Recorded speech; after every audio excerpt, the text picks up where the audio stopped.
Okay, so we received this rifle back from an upset customer. He was having light strike issues with his MDRX, and so the diagnosis, the process that we went through, I'm going to outline that right now.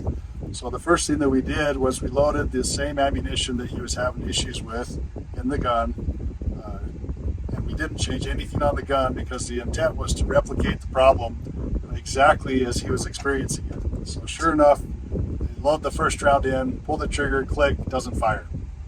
And so the next thing that we did was we didn't change the gun because there's a process of identification of what's causing the problem. And so the next thing was we ejected the round, we loaded the next round in, and we took the ejection shoe panel off. And we closed the bolt, and there's a couple things that will cause a light strike. One of those things is if the bolt carrier does not close all the way. So in doing what we did, we were able to see visibly that the bolt carrier was closing all the way. And so that was not the issue. Had the bolt carrier been closing just part of the way, the hammer would have been striking the bottom end of the bolt carrier instead of the firing pin. But that wasn't the problem because it was closing all the way. And so we knew that, so after we saw the bolt carrier close all the way, we pulled the trigger and observed the hammer striking the firing pin. Yet it didn't detonate the round. And so we knew that there was an issue with the firing pin internally inside the bolt carrier not being able to go forward all the way.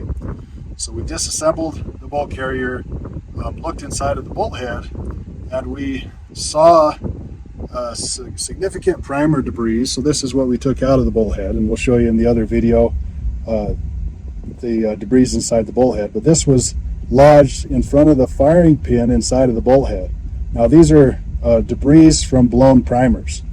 And so if you ever have a rifle that is getting light strikes and not firing, make sure that you are inspecting your spent casings and looking at the primers to see if you have any primers that are blowing. So these are not blown primers, but the center indentation will be black and have a hole in it if you're blowing your primers.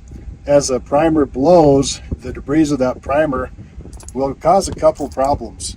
One of them is it can flow back into the bolt head and obstruct the firing pin like we had in this case.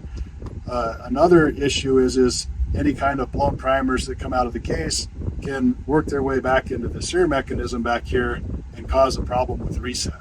So if you ever have blown primers, make sure that you clean your bolt head thoroughly inside and your bolt carrier thoroughly, as well as cleaning your sear pack area to make sure no debris are in there getting inside the sear mechanisms. But yeah, so we were able to resolve this rifle very easily. It took us about 5 minutes to diagnose.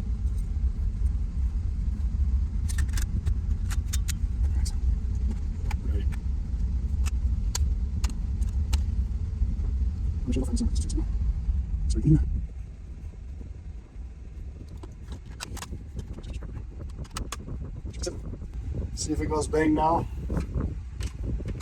So this is the round that we tested. You see there's no primer strike on there. It's not really showing. Okay, we got it. Okay.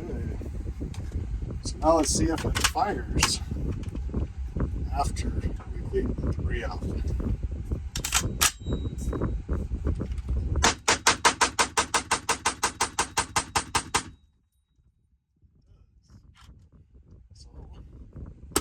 I hope this helps anybody that's dealing with light strikes on a rifle.